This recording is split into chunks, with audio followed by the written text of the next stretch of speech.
Hello people, welcome back into this channel, and today's tutorial is gonna be a tutorial about how to get 4K quality on CapCut by iOS or iPhone. So the first thing you have to do, open your CapCut. You can just start a new project if you want, but then here I will like to show you from my previous project. So I already prepared to you the project here. I already have this video as well as the edit. And to get a 4K edit for this project, you just need to jump into this part on the right upper corner. But then before you click it to export or save the project, just make sure that you change from 1080p into 2K or 4K.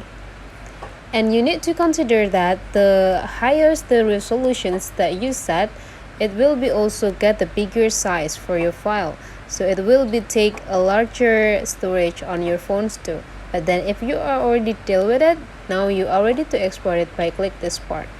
You just need to wait until the project is 100% saved into your phone and everything is gonna be done. So it's already saved in your device and you are already got the 4K video from the CapCut. So that's the for tutorial today. So hopefully it's really helpful for you.